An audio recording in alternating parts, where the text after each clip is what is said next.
সিজদা কেউ কাউকে দিলেও আমরা বাহ্যিক দিক থেকে সেটা শিরিক বলি না, কিন্তু কোন স্ত্রী যদি স্বামীকে সিজদা দেয় এটা শিরিক হবে না, কারণ সে স্রষ্টা জ্ঞানে দিচ্ছে না, এটা হারাম ক্যাটাগরিতে পড়বে, নিষিদ্ধ। কথা বুঝতে পারলেন? বলেছেন কোরআনের প্রায় 40 খানা তিনি প্রমাণ পেশ করেছেন, যেটা বিজ্ঞানীরা আজকে বা 100 বছরের মধ্যে আবিষ্কার করেছে, কিন্তু কোরআন 1400 বছর আগে মানে এই ব্যাপারে কিছু কথা বলে গেছে, যেগুলো মানুষ দ্বারা রচনা করতে সম্ভব না। হ্যাঁ হ্যাঁ হ্যাঁ।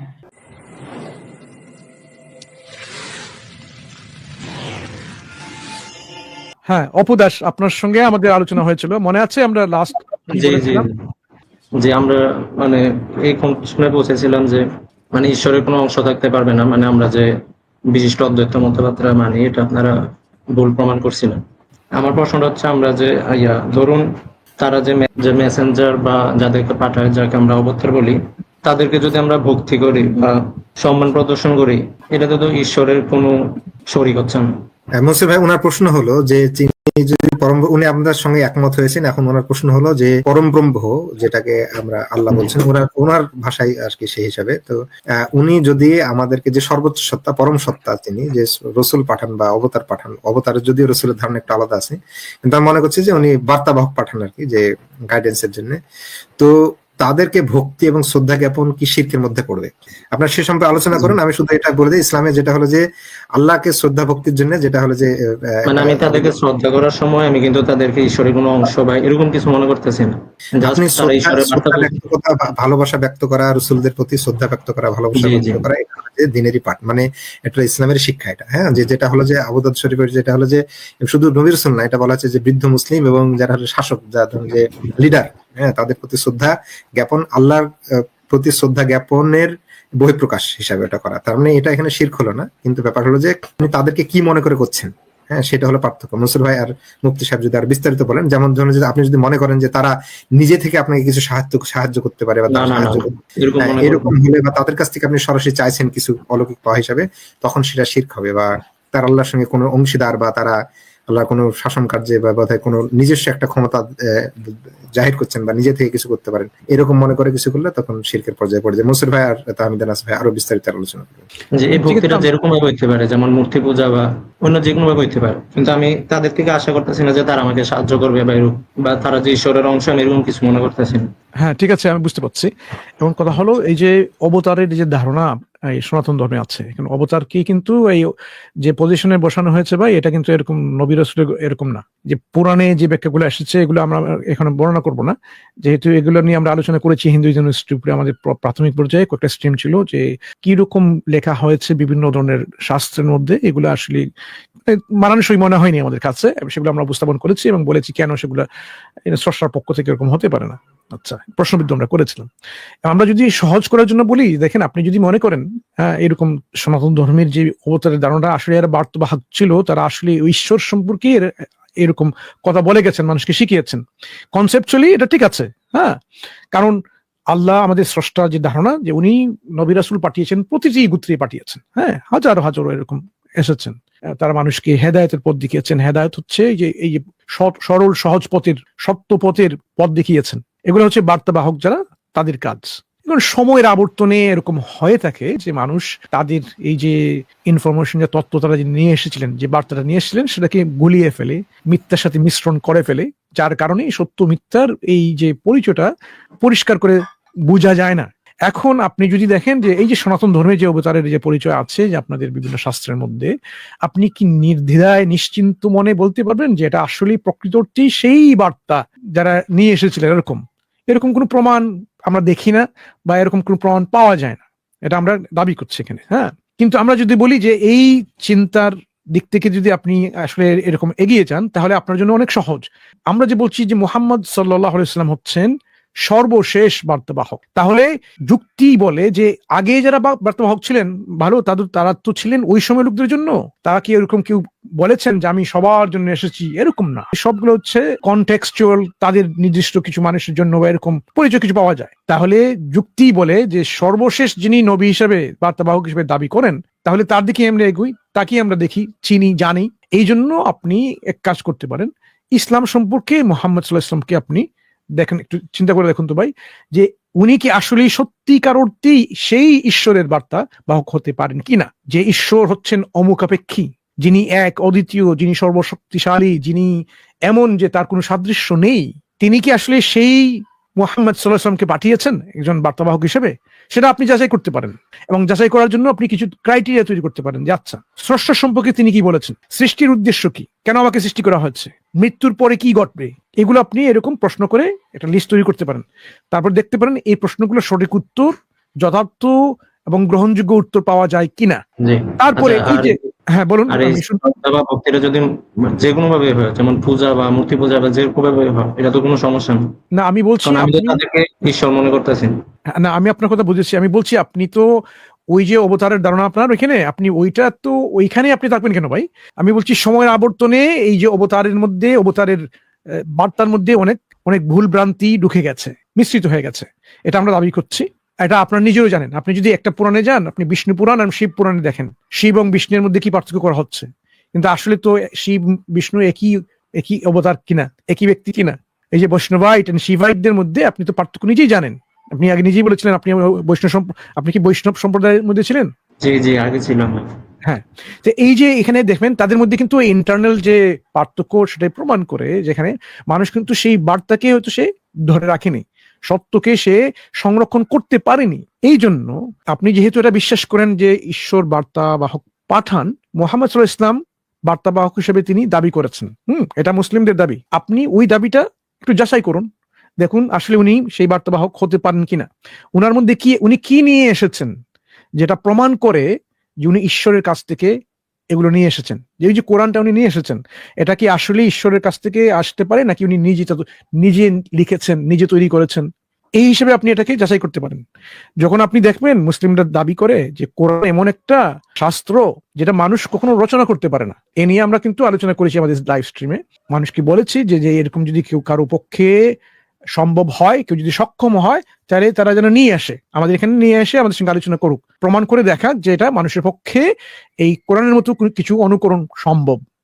আজ পর্যন্ত কিন্তু আমরা অপেক্ষা করছি। হ্যাঁ, আমরা না কেন ভাই, সব মুসলিমরাই বিশ্বে অপেক্ষা করে আছেন এই 1500 বছর ধরে, কেউ নিয়ে আসতে পারছে না। যে তথাকথিত অনুকরণটা হচ্ছে সেগুলো তাদের যুক্তিতেই বলা যেতে পারে যে এগুলো অনুকরণ নয়, কোরআন অনুকরণ হতে পারছে না। তাহলে কোরআনকে কেন অনুকরণ করা যাচ্ছে না, এইটা একটা প্রশ্ন। কারণ এটা তো একটা শাস্ত্র, এটা এর মধ্যে তো কি আছে, বাক্য আছে, কথা আছে, বচন আছে, হ্যাঁ, কিন্তু এগুলো কেন মানুষ অনুকরণ করতে পারছে না? সবগুলো তো আমরা অনুকরণ করতে পারছি, শেক্সপিয়ার বলেন, মজার্ট বলেন, তাদের যে এই স্টাইলিস্টিকটা অনুকরণ করা যায়, কিন্তু কোরআনের অনুকরণ করা সম্ভব হচ্ছে না কেন? তাহলে কি এটা কি প্রমাণ করে কোরআন আসলে মানুষের পক্ষ থেকে আসেনি? আপনি এইদিকে যদি চিন্তা করেন, তাহলে আপনি উত্তরটা পেয়ে যাবেন যে কোরআনের মতো কেউ অনুকরণ কিছু নিয়ে আসতে পারছে না, এটা তো আসার কথা। যেমন আমাদের ফেসবুকে আপনি যদি দেখেন, আমি একটা পোস্ট দিয়েছি কিছুদিন আগে, যে কোরআন যেহেতু দাবি করা হচ্ছে এরকম এটা মানুষের মতো হতে পারে, তাহলে এটা মানুষরা তো এরকম তৈরি করতে পারে কোরআনের মতো, যেহেতু কেউ করতে পারছে না, তাহলে এটা মানুষের পক্ষে তো এটা আসা অযৌক্তিক মনে হচ্ছে। এখানে মানুষের পক্ষ থেকে আসবে কি হবে যখন মানুষরাই নিজে তৈরি করতে পারছে না?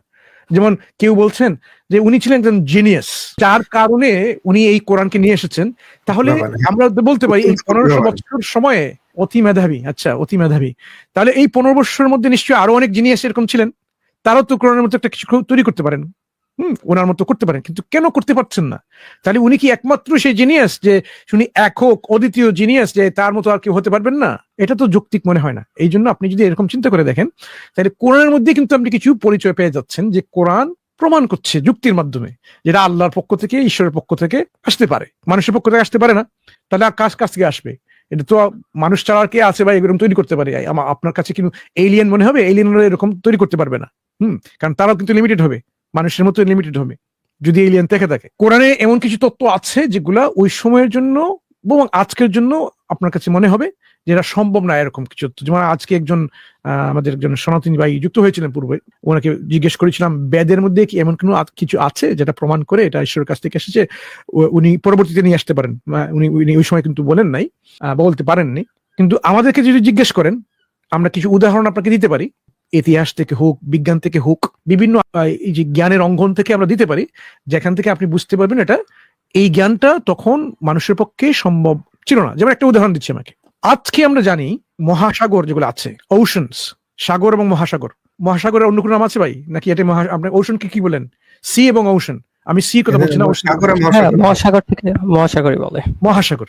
মহাসাগরের মধ্যে কিন্তু আভ্যন্তরীণ তরঙ্গ আছে, উপরের দিকে যেরকম তরঙ্গ আছে, এই যে ওয়েভস বলি আমরা, সারফেস ওয়েভস, এই অভ্যন্তরে এরকম তরঙ্গ আছে। এগুলো কিন্তু চোখ দিয়ে দেখা যায় না, ডুবুরি যারা তারা কিন্তু এগুলো দেখতে পারে না। কিন্তু আজকে আমরা বিজ্ঞানের মাধ্যমে আমরা যদি উপরের দিকে স্যাটেলাইট থেকে দেখি তাহলে ওগুলো আপনি দেখতে পারবেন, কিন্তু মানুষের কাছে তো ওই সময় স্যাটেলাইট ছিল না। তাহলে এই যে জ্ঞানটা যে কোরআন বলছে এরকম যে মহাসাগরের অভ্যন্তরে এরকম আভ্যন্তরীণ তরঙ্গ আছে, internal waves, internal sea currents, তাহলে উনি জানলেন কোত্থেকে? এই জ্ঞান তো আরো কারো ছিল না, কেউ এরকম কিছু বলেনি। এই জ্ঞান আসলো কোত্থেকে? একটা প্রশ্ন আসতে পারে, এই জ্ঞানটা আসলো কোত্থেকে, উনি পেলেন কোত্থেকে? এটা তো আজকে আমরা নিশ্চিত হতে পারছি। যে একটা উদাহরণ দিয়ে আপনি চিন্তা করতে পারেন, আচ্ছা তাহলে এটা কি উনি জানলে কিভাবে? ওনার মতো কোরাইশরা তো জানতো না, ওনার আশেপাশে ইহুদি খ্রিস্টান তারা জানতে পারতো না, রোমানরা ছিল, হিন্দুরা ছিল, কেউ এরকম জানতো না। তাহলে এই যে একটা তথ্য যারা আজকে আমরা প্রযুক্তির মাধ্যমে নিশ্চিত হতে পারছি, এই তথ্যটা আসলো কোত্থেকে? একটা উদাহরণ মাত্র দিলাম। এরকম যদি আমি অনেকগুলো উদাহরণ দিই তাহলে আপনি নিজে থেকেই প্রশ্ন করবেন যে এগুলো কিভাবে একজন মানুষ নিজে এই প্রযুক্তি ছাড়া, টেকনোলজি ছাড়া এগুলো তথ্য জানা সম্ভব না। আপনি নিজে যদি আপনি পানিতে নামেন, মহাসাগরে নামেন, এগুলো আপনি দেখতে পারবেন না। ডুবুরিরাও কিন্তু এগুলো দেখতে পায় না। তাহলে এগুলোর জন্য আপনার প্রযুক্তির প্রয়োজন আছে। তাহলে এটা আসলো কোত্থেকে?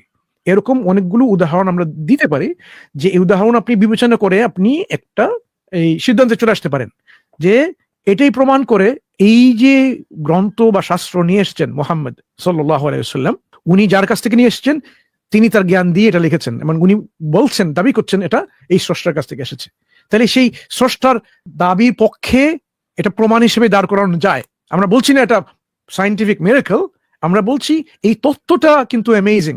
যেহেতু এটা আমাদেরকে এখন রাশনালি আমাদেরকে বুঝতে হবে, জানতে হবে, ব্যাখ্যা করতে হবে, এটার এক্সপ্লেনেশনটা কোথায়?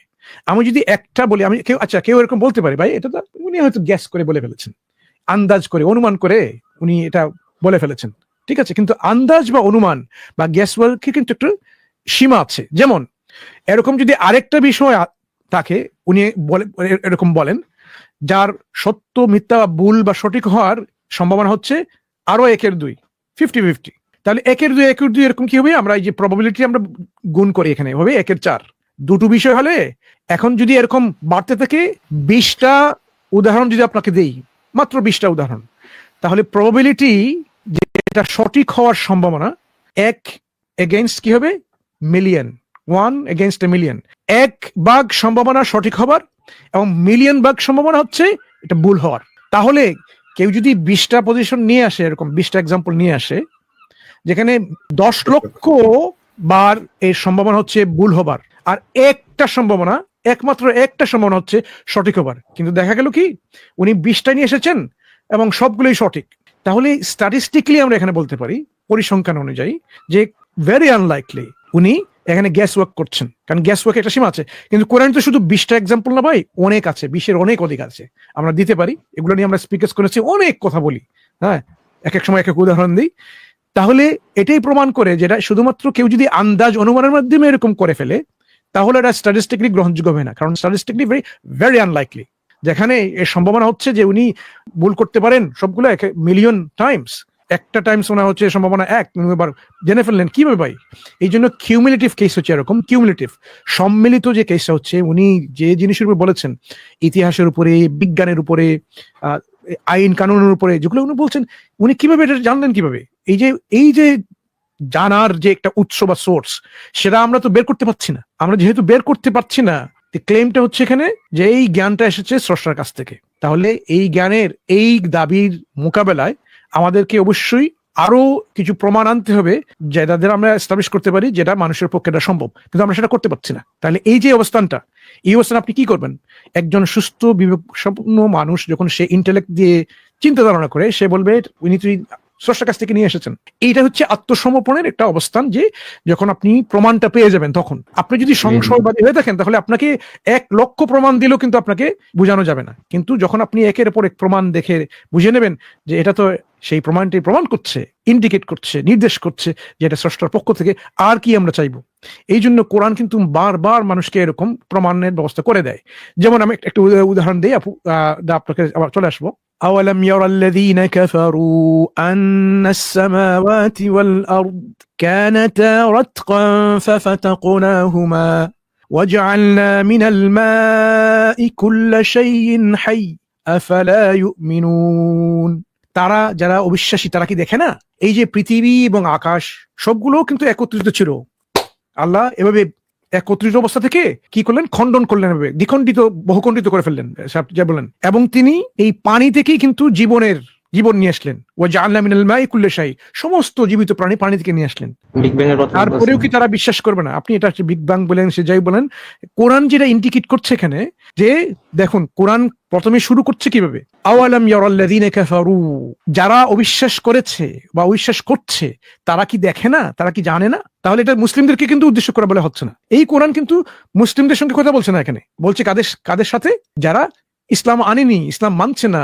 ঈমান আনেনি তাদেরকে যারা কাফের অবস্থা আছে অবিশ্বাসের পজিশনে আছে তারপরে আয়াতটা শেষ হয়েছে ভাবে তারা কি বিশ্বাস করবে না ফালা ইউমিনুন এর অর্থ হচ্ছে এখানে তাদের প্রথমে একটা পজিশন এখানে উল্লেখ করা হচ্ছে তোমরা এখন অবিশ্বাসী তারপরেও কিন্তু তোমাকে বিশ্বাস করবে না এর অর্থ হচ্ছে এর মধ্যে কিছু প্রমাণ কিছু নিদর্শন কিছু আয়াত দেওয়া হচ্ছে যে আয়াতের সাপেক্ষে এই অবিশ্বাসীরা বলতে পারবে আমি এখন বিশ্বাস করবো কিনা এবং আল্লাহ প্রশ্ন করছেন রেটরিক্যালি তারপরেও কি তুমি বিশ্বাস করবে না এর অর্থ হলো এখানে কোরআন তাদেরকে এই বিশ্বাস করার একটা জ্ঞান তাদেরকে দিয়ে দিচ্ছে এখানে এবং তারপরে প্রশ্ন করছে আপনি কি তাহলে বিশ্বাস করবেন না এখন কি বলা হচ্ছে এখানে দুটো জিনিস বলা হচ্ছে একটা হচ্ছে ইনফরমেশন ফ্রম অ্যাস্ট্রোফিজিক্স এবং একটা হচ্ছে ফ্রম বায়োলজি অ্যাস্ট্রোফিজিক্স হচ্ছে সেই জ্ঞান যে সেই বিষয়ের পরে যে জ্ঞান যেখানে আপনি কসমোলজিক্যাল জ্ঞান যে পৃথিবী কিভাবে সৃষ্টি হলো এই যে আকাশ গ্রহ নক্ষত্র কোথা থেকে আসলো কিরকম পরিবর্তন হচ্ছে তার জ্ঞান কোরআন বলছে এখানে কোনো এক সময় সবগুলো একত্রিত ছিল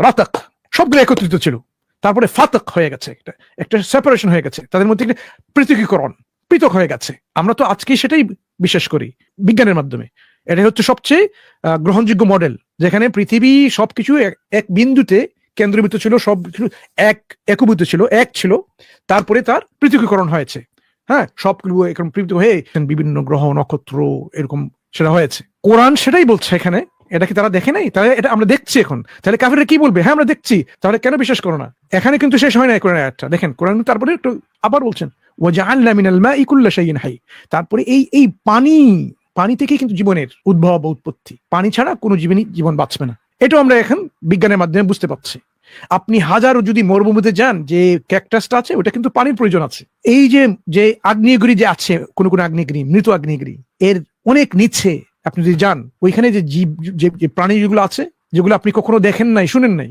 এই যে মহাসমুদ্র মহাসাগরের অভ্যন্তরে নিচে পাতালের মধ্যে যে জীব যেগুলো আছে যেগুলো আমি দেখি নাই বা এখনো দেখতে পাচ্ছি না তাদের জীবন কিন্তু পানির উপর ভিত্তি করে পানি ছাড়া তাদের জীবন হবে না সাইটোপ্লাজম মেইনলি ওয়াটার তাহলে কোরআন তো এমনভাবে বলে দিচ্ছে এখানে এটা আমরা এখন বুঝতে পেরেছি আমরা সেটা বুঝতে পারছি শিখতে পাচ্ছি কেন আমরা বিশ্বাস করবো না কোরআন এভাবে বলছে আফালা ইউমিনুন তারাকে বিশ্বাস করবে না তাহলে কোরআনের আপনি একটা পরিচয় পেয়ে গেলেন কোরআন মানুষের সংশয়কে অ্যাড্রেস করে মানুষের সংশয় যে সন্দেহ আছে সেটাকে কোরআন সেই প্রশ্ন নিয়ে তার উত্তর দেয় তার জবাব দেয় এবং জবাব দেয় কিভাবে দেয় প্রমাণের মাধ্যমে জবাব দেয় তথ্যের মাধ্যমে জবাব দেয় যে এই জবাব দিয়ে মানুষ তখন কোরআন যে স্রষ্টার পক্ষ থেকে এসেছে তার একটা সিদ্ধান্ত সে নিতে পারে এটা হচ্ছে কোরআনের একটা প্রক্রিয়া কোরআন শুধু বলবে না হ্যাঁ বিশ্বাস করো না হলে তোমাদেরকে জাহান্নামে পাঠিয়ে দেবো এরকম না বারবার কোরআন বলছে তোমরা কি দেখো না আফালা ইয়ানজুরুনা ইলাল ইবিলি কাইফা খুলিকাত ওয়া ইলাস সামাই কাইফা রুফিআত ওয়া ইলাল জিবালি কাইফা নুসিবাত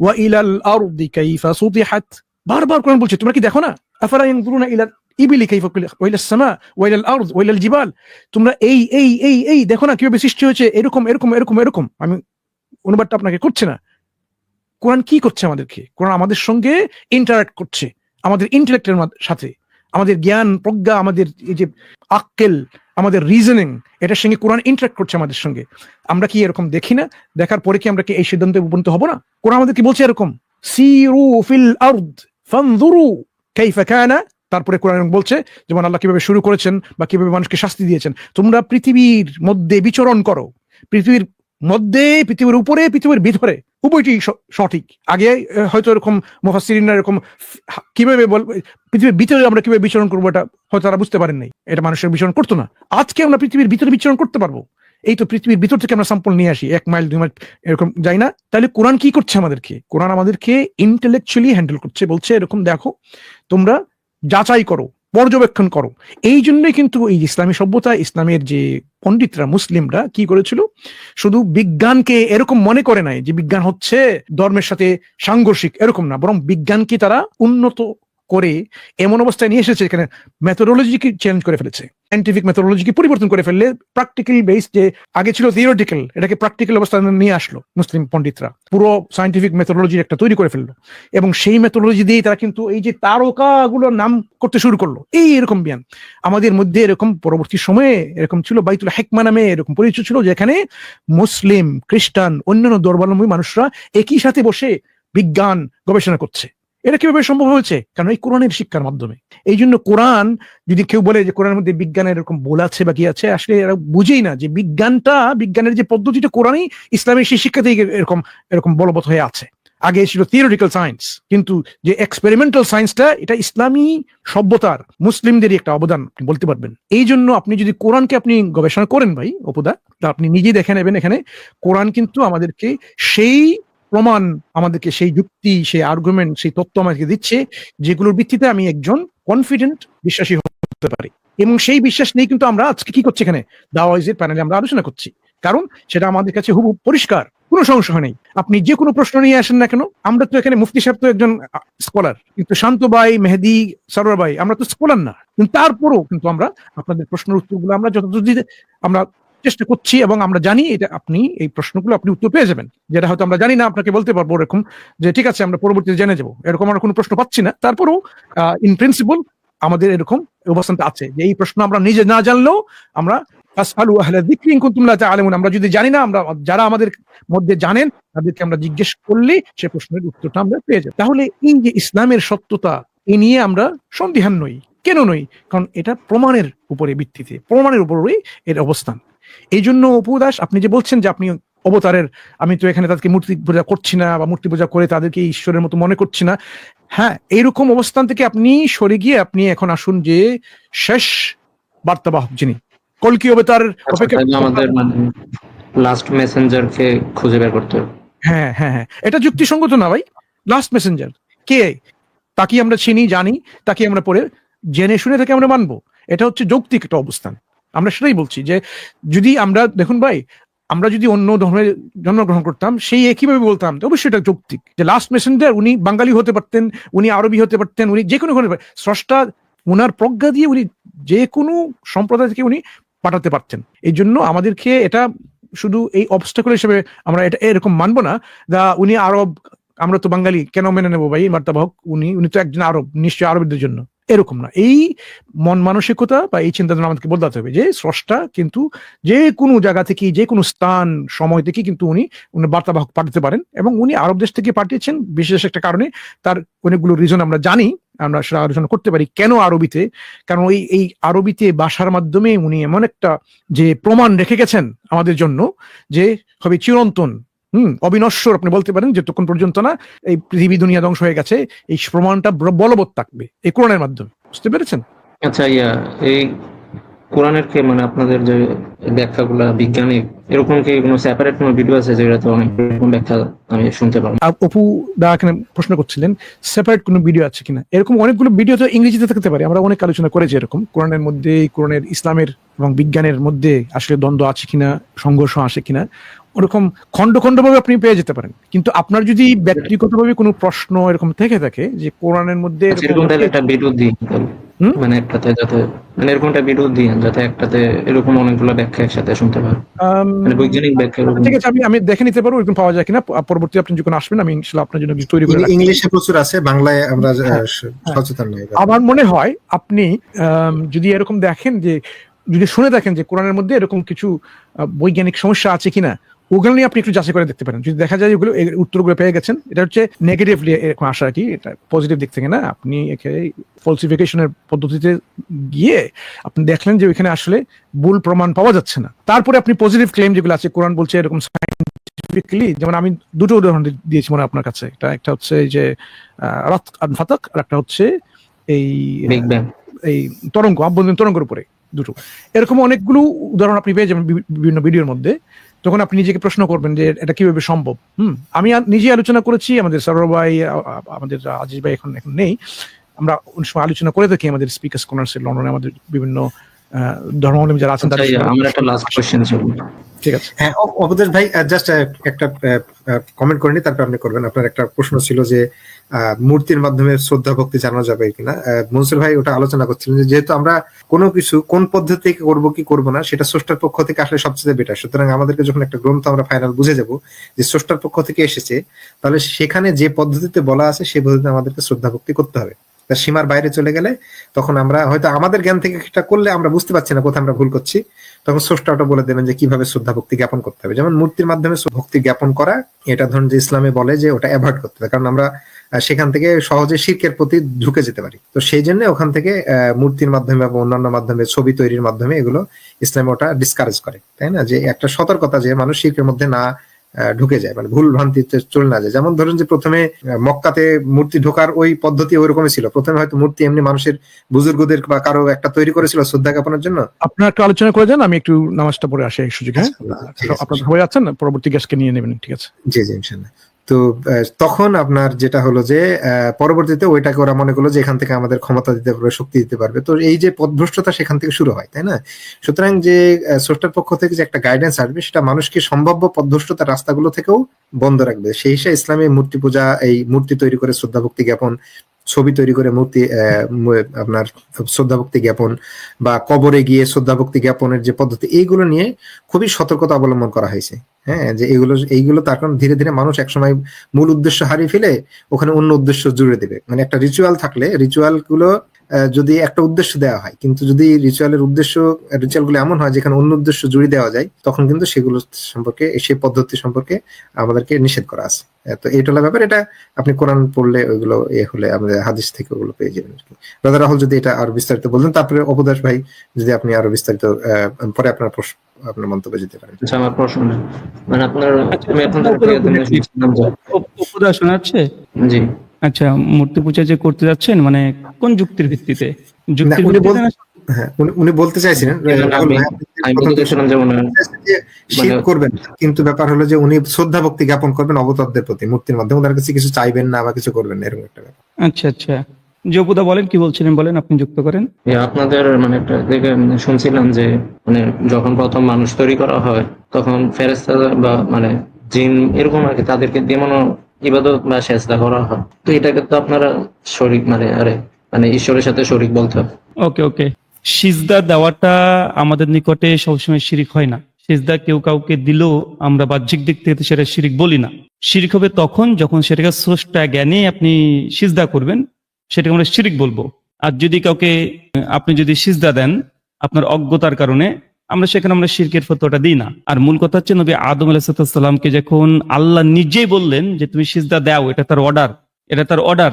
যখন আপনি স্রষ্টার অর্ডারকে অমান্য অস্বীকার করছেন, তখন কি স্রষ্টার বিরুদ্ধে আপনি গেলেন। যারা সিজদা করেনি তারা যে ইবলিশ বা শয়তান হলো, এটা কিসের জন্য? আল্লাহর অর্ডারকে বাস্তবায়ন না করার কারণে। আর সিজদা এটা সব সময়তে মানে শিরক ছিল না। যেমন নবী ইউসুফ আলাইহিস সালামের জামানাতে এবং মুসলিম কালচারে দেখা যায় যে আগেকার রাজা বাদশাদেরকেও হালকা করে মাথাটাকে ঝুঁকিয়ে দিত।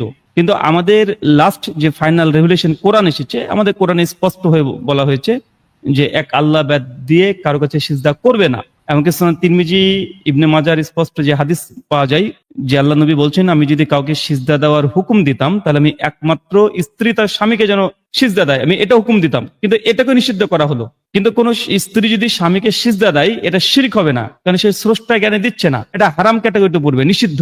কথা বুঝতে পারলেন উপদা? এখন আপনি যদি আমাকে সিজদা দেন, নিঃসন্দেহে আপনি আমাকে ভগবান জ্ঞানে বা ঈশ্বর জ্ঞানে সিজদা দিচ্ছেন না, আমাকে সম্মানার্থে দিচ্ছেন। তো এটা হচ্ছে হারাম ক্যাটাগরি। কিন্তু যখনই আপনি আমাকে সিজদা করবেন যে না আমি ঈশ্বর জ্ঞান হিসাবে আপনি সিজদা করবেন, সেই সময় এটা শিরক হবে। তো সিজদা সর্বক্ষেত্রে যে আপনার শিরকের ক্যাটাগরিতে পড়বে এটাও না।